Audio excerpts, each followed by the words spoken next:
Mga kabombo, may babala po si Ombudsman Jesus Crispin Remulla kay House Secretary General Garafil ukuluyan doon sa pagpapadala ho ng sabina para makuha yung kopya ng Statement of Assets, Liabilities and Net Worth nitong ilang mga miyembro ng mababang kapulungan. Makibalita ho tayo sa linya ni Bombong Gran Hilario. Yes, Bombo Genesis, binalaan ni Ombudsman Jesus Crispin Boying Remulla ang Kamara hinggil sa muloy hindi nito pagkilala sa ipinadalang sabina ng tanggapan. Partikular na kanyang binigyang babala ang mismo Secretary General ng House of Representatives na si Lloyd Garafil kung magpapatuloy pa rin ang ganitong asal ng Kongreso. Ayon kasi kay Ombudsman Remulla, nitong nakaraan ng magpadala ng sabina ang tanod bayan, hindi raw ito tinatanggap miski security ng Kamara. Hiling raw sa inilabas na kautusan na makuha ang kopya ng Statement of Assets, Liabilities and Net Worth o SALN ng isa sa mga empleyado nito. Kaya't dahil hindi tinanggap ang sabina, inanunsyo at ipinababati ng tanod bayan sa publiko ang maigting nitong babala sa opisina ng House Secretary General. Ating pakinggan si Ombudsman Jesus Crispin Boying Remulla. Kami po ay may sabina rin na binibigay sa House tungkol po sa SALN ng isa sa mga empleyado ng Congress. Ngunit ayaw po tanggapin ng Congress ang sabina na aming ipinapadala, ayaw tanggapin ng security. At ito, public notice lang po. Susunod na gawin po sa amin to ng Kongreso, I will cite the Secretary General in contempt. Kaunay ang naturang sabina sa layon makuha ang SALN partikular ng pinangalan ng si House Deputy Secretary General Sofronio Gabonada. May kinalaman na ito sa inihandang kaso plunder laban sa mga sangkot na kongresista sa manumalyang flood control projects.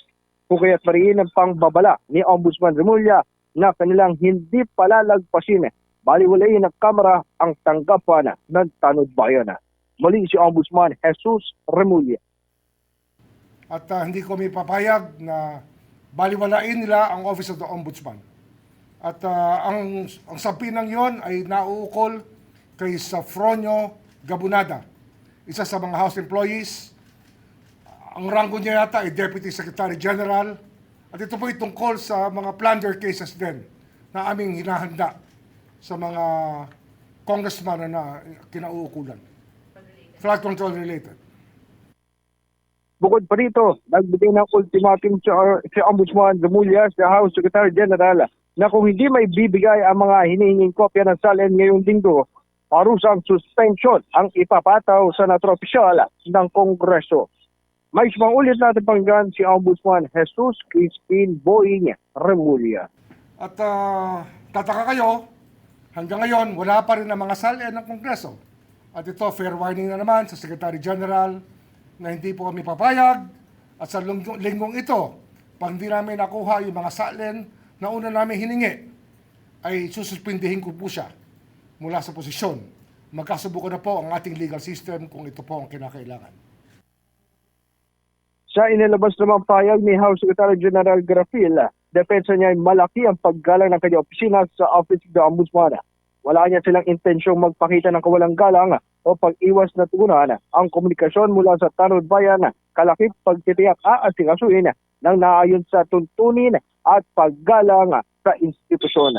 Nag-uulat live para yes, Bombo Genesis. Parang sinabi yata ito ni Ombudsman Remulla, no? After siyang ipatawag ng Kamara kasi pinatawag siya kahapon. Din yung report mo kanina, nakahandang humarap si Ombudsman Remulla dun sa may Kamara de Representantes sa April 14. So inisyu ni Ombudsman Remulla itong statement na to bilang parang kasagutan ba dun sa naging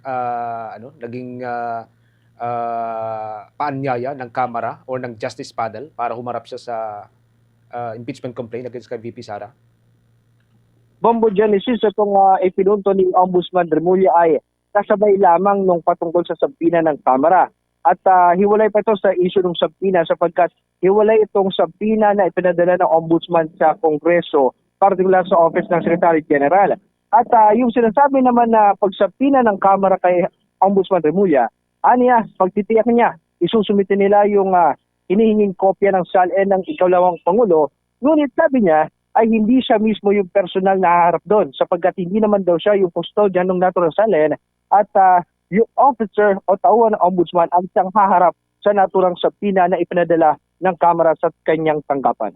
Bombo Genesis. Pero yung timeline kahapon parang nauna yata yung ano no, yung sabina ng Kamara, and then after that nagkaroon ng press conference yung Ombudsman Remulla, and then ito nababanggit nga niya itong babala laban kay Secretary Garafil. By the way, nakipag-ugnayan din ng Bombo Radio Philippines kay Secretary General Garafil para dito sa kanyang pahayag din after ng babalangan ni Ombudsman Remulla. Bubugran.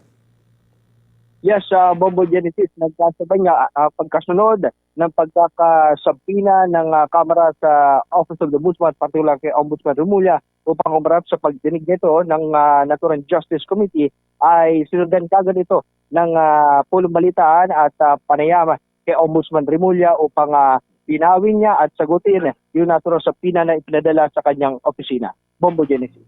Okay, sige. Maraming salamat, Bubugran. Nagulat live para sa Bombo Network News ito, si Bombo Gran Hilario, and this is Bombo Radio Philippines, the number one and most trusted source of news and information. Basta Radio, Bombo! For the most trusted source of news and information, visit our website at www.bomboradio.com. Follow us on Bombo Radio mobile app, Facebook, YouTube, TikTok, and X, formerly Twitter. Like, share, and stay connected. Anytime, anywhere.